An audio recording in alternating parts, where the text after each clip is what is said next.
सईंना message करून बघू का एकदा?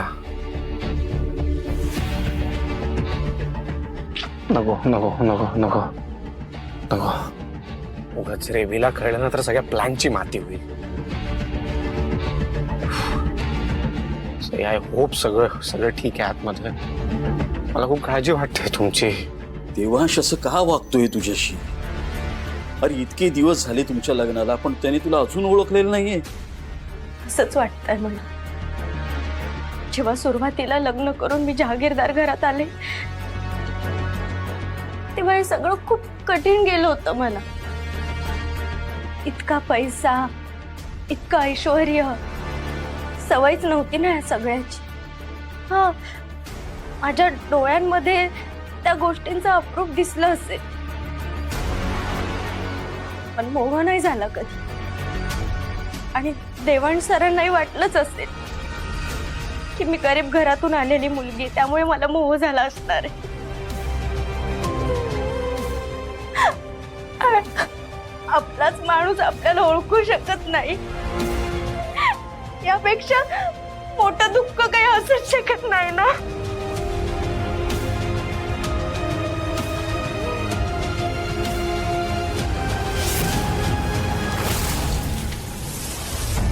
रडू नकोस बाळा, रडू नकोस.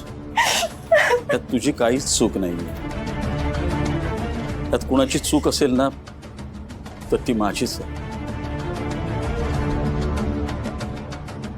म्हणजे माझ्यामुळेच त्याला वाटलं असेल की त्याच्या कंपनीचे सगळे सिक्रेट्स तू मला आणून दिलेस. पण मी माझ्या बिझनेससाठी तसं वागलो. मला असं वाटलं होतं की देवांशचं तुझ्यावर खूप प्रेम आहे, तो या सगळ्यांवर विश्वास ठेवणार नाही. पण शेवटी तोही स्वार्थीच निघाला. त्यानेही तुझ्यावर संशय घेतलाच. सई, मला विचारशील तर आता त्याच्याबरोबर राहण्यात काहीच अर्थ नाहीये. तो जे तुझ्याशी वागलाय ना त्याची शिक्षा त्याला मिळायलाच हवी. मी काय शिक्षा देणार आहे? खरं तर मी शिक्षा भोगते. मी आहे ना, मी देईन देवांशला शिक्षा.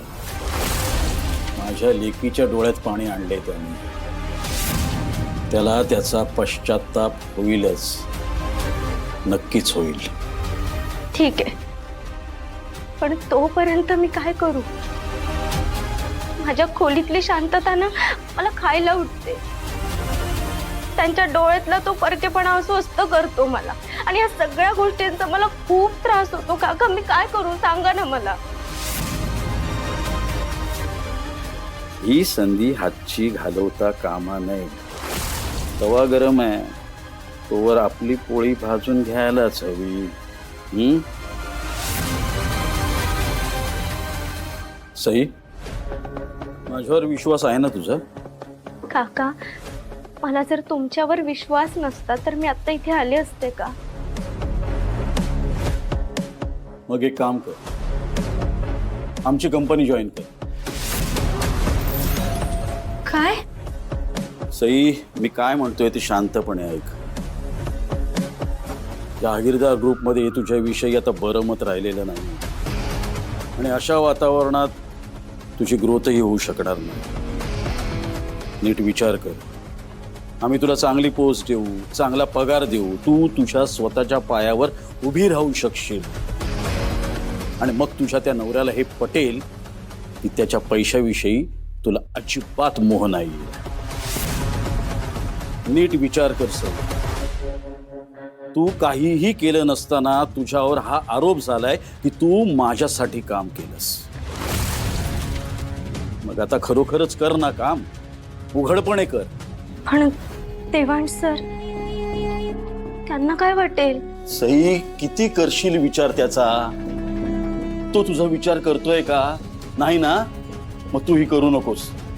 मी तर म्हणतो तुला त्रास दिला या आरोपाखाली देवांश आणि भैरव विरोधात आपण पोलीस केस करूया.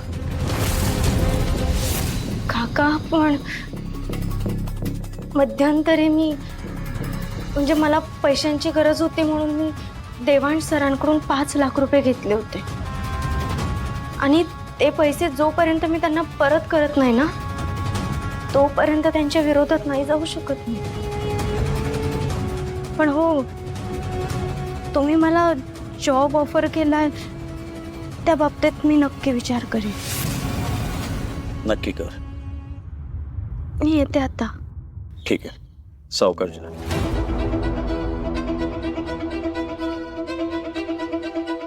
एक मिनिट सई, आज संध्याकाळी टेंडर मिळाल्याबद्दल पार्टी ठेवली. तू आलीस तर मला बरं वाटेल. येशील?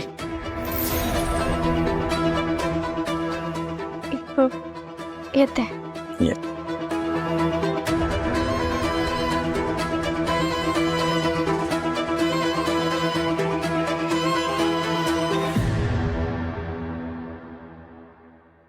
हां, कबीरला आत पाठवा.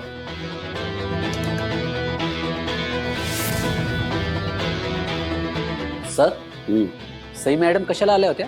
कबीर, तिनं कारण सांगितलंय, पण खरं की खोटं हे माहीत नाही. सापाच्या गराड्यात राहून गांडूळ सुद्धा डंख मारायला शिकतो. त्यामुळे विश्वास ठेवता येत नाही रे. जा, लक्ष ठेव तिच्यावर. Okay sir.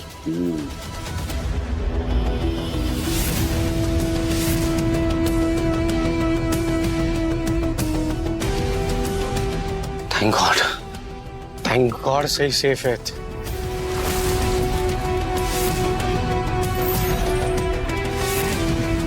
एक मिनिट, हा एबीचा मॅनेजर सईंचा पाठला का करतोय? अरे यार,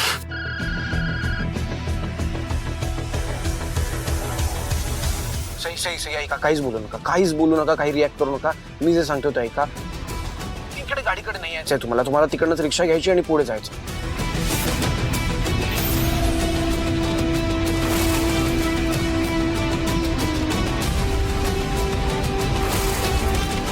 रिक्षा, रिक्षा, थांबा थांबा.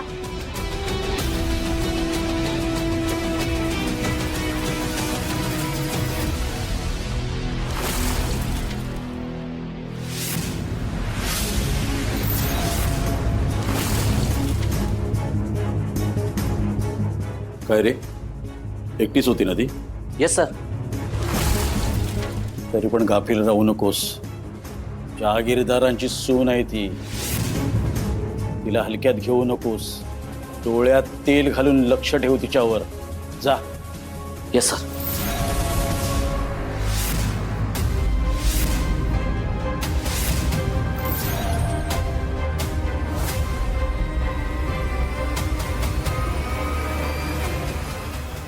काय झालं समू?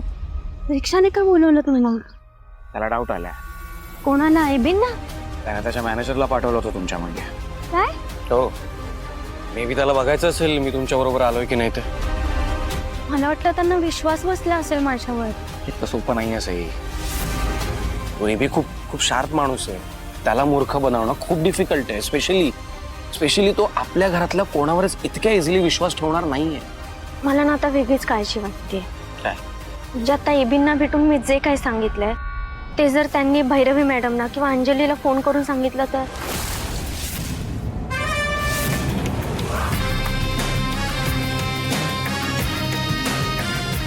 भैरवी?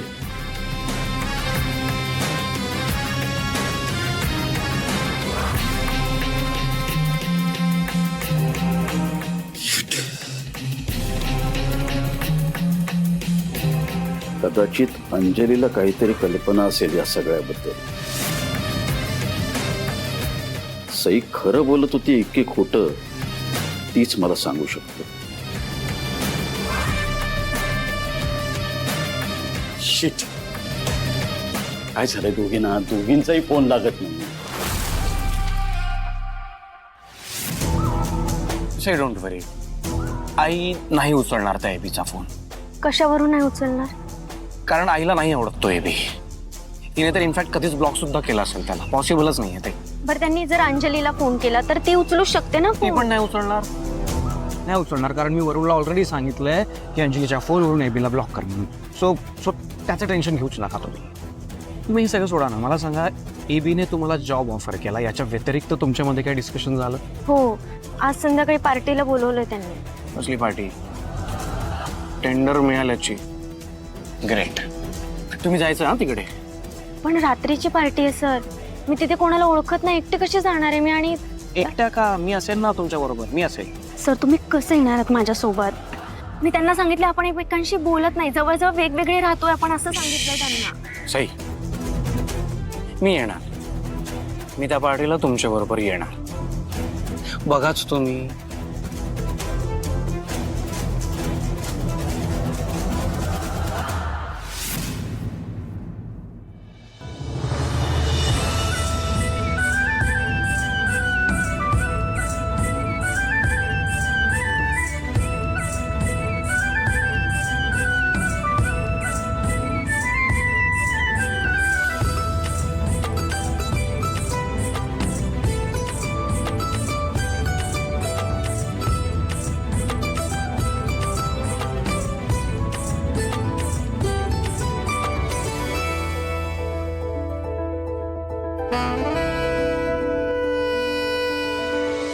काय झालं? असं का बघताय माझ्याकडे?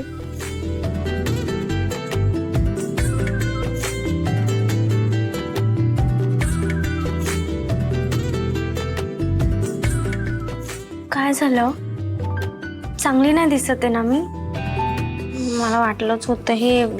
मला नाही असे गॉडी नाही आवडत. मी एक काम करते, मी जाते आणि चेंज करून येते. मलाही नाही आवडत. सई, तुम्ही खूप जास्त सुंदर दिसताय, खूप जास्त. कसं जमतं तुम्हाला रोज रोज असं वेगवेगळ्या पद्धतीने इतकं सुंदर दिसायला? सर, मला पण ना आता एक प्रश्न पडलाय. कोणता? तुम्हाला पण कसं जमतं वेगवेगळ्या पद्धतीने रोज रोमॅन्टिक बोलायला? आता बायकोच एवढी सुंदर आहे म्हणल्यावर नवऱ्याला रोमॅन्टिक व्हायला जमेलच ना, रोज रोज वेगवेगळ्या पद्धतीने.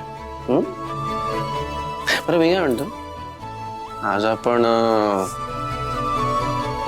जर पार्टीला नाहीच गेलो तर? पार्टीला नाही गेलो तर? सर, आपला प्लॅन त्याचं काय करायचं आपण? आणि आनंद काका. अच्छा सई, किती मूड काय आणि तुम्ही कुठल्या माणसाचं नाव घेताय? सॉरी ना. सॉरी. सई, मला अँग्री बर्ड म्हणता, पण तुम्ही सुद्धा चिडल्यावर खूप क्यूट दिसता. हा सर. म्हणून सध्या मी वेगवेगळ्या कारणाने कसा चिडेल, कसा रागवेन याचं कारण शोधताय का तुम्ही? आता काय होतं, लास्ट आहे. हा, तुम्ही ते ऑफिसला न येण्याचं डिसिजन ऐकवलं होतं. तुम्ही सगळं माझ्याकडे बघून बोला ना प्लीज. माझ्याकडे बघा, माझ्याकडे बघा प्लीज. चिडू नका ना आता. आणि तुम्हाला खरं सांगू, मला ना तुमच्या सोबत काम करायला खूप आवडतं. तुम्ही सतत माझ्या जवळ असावेत असं वाटतं मला. पण त्यासाठी ऑफिसमधली एखादी जागा अडवून ठेवणं बरोबर नाही ना. आणि असंही सर, मला ऑफिसपेक्षा ना माझं शाळेमध्ये जास्त मन रमतं. आणि शिकवणं हा माझा ध्यास आहे, माझं पॅशन आहे. आणि शिवाय आईंसाठी. आईंसाठी काय? ते मी नंतर सांगते. पण आता मी एवढंच सांगते की मी कंपनी सोडण्यातच सगळ्यात भलं. सी, तुम्हाला ना कळत नाहीये. सी, तुम्ही जर असं अचानक ऑफिसला येण्याचं बंद केलं तर सगळ्यांना असंच वाटेल ना की आत्ता ऑफिसमध्ये जे काही प्रकरण घडले त्याच्यामुळे तुम्ही घाबरला, डिस्टर्ब झाला आणि म्हणून तुम्ही ऑफिसला येत नाही आहात. सर, लोकांना काय वाटायचं ते ना ते वाटू दे. माझ्यासाठी लोकांची मतं महत्वाची नाहीये. माझ्यासाठी तुमचं आणि भैरवी मॅडमचं नातं सगळ्यात जास्त महत्वाचं आहे. मी जर ऑफिसमध्ये आले ना तर माझ्यामध्ये आणि भैरवी मॅडममध्ये सतत वाद होत राहते आणि याचा त्रास तुम्हाला होईल.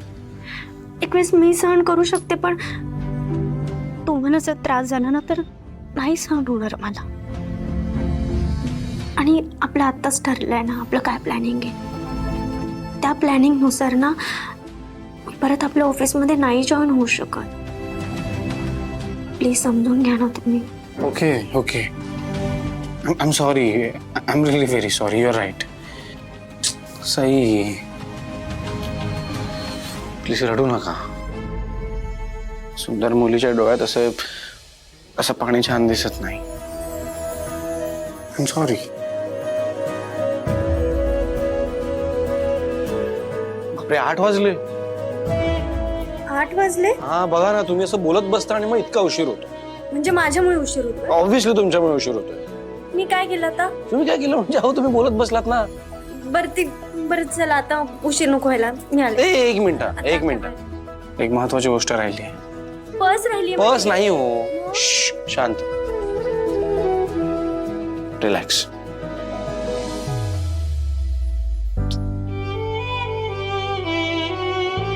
All the best.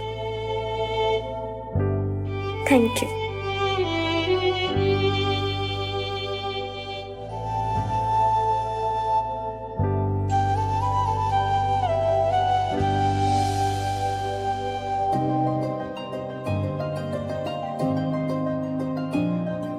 आहा सई, आज जास्तच सुंदर दिसतेस तू. थँक्यू आई. तुम्ही कुठे बाहेर जाताय वाटतं. मी पण काय विचारते, इतके तयार झालात, कुठेतरी बाहेरच जात असाल ना. कुठे जाताय? डेट बीट वर जाताय की काय? जानू, डेट? हा, बाहेरच्या जगातली बरीच माहिती असते हा तुला. का नसायला काय झालं? इतकी काही म्हातारी नाहीये मी. 3 तरुण मुलांची आई आहे. जगात काय घडतंय काय नाही मला अपडेटेड राहावं लागतं बाबा. जाताय कुठे पण? हॉटेलमध्ये जाताय का जेवायला? नाही आई, ते एबींनी पार्टी ठेवली आहे ना, तिकडे चाललोय. काय? का? तिथे का जाताय तुम्ही? त्यांनी बोलवलंय म्हणून. तो माणूस लाख इन्व्हाइट करेल, तुम्ही कशाला जाताय तिथे? त्यांनी ना तुम्हाला मुद्दामूनच इन्व्हाइट केलं असणार. त्यांना तुम्हाला हेच दाखवायचंय की तुम्ही कसे हरलात आणि तो कसा जिंकला. दुसऱ्याचा अपमान करण्यात मजा येते त्या माणसाला. नाही, तुम्ही तिथे अजिबात जायचं नाही. जानू, हे बघ, आम्हाला जावंच लागणार आहे. अरे, आणि तू शांत हो आधी, प्लीज शांत हो. तू जो काही विचार करतेस ना तसं काही होणार नाहीये. हे बघ, काहीतरी आहे माझ्या डोक्यात आणि तेच करायला जातोय. काय तुझ्या डोक्यात? ते मी आत्ता नाही सांगू शकत तुला जानू. नाही, मला सांगू सुद्धा नको, मला ऐकायचंच नाहीये. त्या माणसाने इतका मनस्ताप दिलाय आपल्याला आणि त्याच्या दारात जाणार आहात तुम्ही.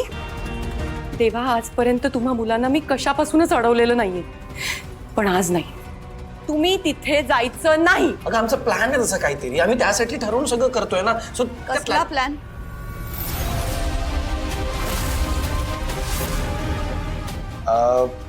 अगं, एकदा हे सगळं प्रकरण झालं ना की मी सगळं एक्सप्लेन करेन तुला. Trust me. देवांश, हे बिझनेस रिलेटेड आहे, त्यामुळे मला कळायलाच हवं काय प्लॅन आहे आणि कशाबद्दल आहे. I am so sorry I, पण आत्ता नाही सांगता येणार. मॅडम, आई, हे बघा प्लीज, तुम्ही आम्हाला नका अडवू आणि विश्वास ठेवा आमच्यावर. आम्ही जे काही करतोय ना ते आपल्या घरच्या आणि कंपनीच्या भल्यासाठीच करतोय. आणि कसं आहे ना, शत्रूला जेव्हा आपण शक्तीने हरवू शकत नाही ना, तेव्हा त्याला युक्तीने हरवावं लागतं आणि तेच करण्याचा आम्ही प्रयत्न करतो. देवांश, ही युक्ती, ही हुशारी ना आपल्याला महागात पडू शकते. आणि खरं बघायला गेलं तर तुझ्या बायकोला बिझनेसमधलं काहीच कळत नाही. त्यामुळे हिचं ऐकून काही करणार असशील ना तर अजून प्रॉब्लेममध्ये फसशील. हे बघ, काहीतरी वेडं वाकडं होईल, काहीतरी चुकीचं होईल, त्यापेक्षा तुम्ही. आई, हे बघ, तसं काहीच होणार नाही. कशावरून? कारण या वेळेला आम्ही एबीला त्याच्याच भाषेत उत्तर द्यायचं ठरवलंय. अगं, तूच म्हणतेस ना, attack is the best defence. आणि आता तेच करायची वेळ आली. या वेळेला आम्ही अलर्ट आहोत, अवेअर आहोत. आणि एकमेकांच्या सोबत आहोत. त्यामुळे कोणीही कामचं काहीही वाकडं करू शकणार नाही आई. देवांश, तो एबी आहे. तुझ्याहून जास्त चांगल्या पद्धतीने ओळखते मी त्याला. तो अजिबात सरळ नाहीये. म्हणूनच तर आम्ही त्याच्या वाकड्यात शिरतोय ना आई. सी, माणूस जेव्हा पार तळाशी असतो ना तेव्हा त्याच्याकडे एकच ऑप्शन असतो, बाउन्स बॅक करण्याचा. आणि ते आम्ही करून दाखवू.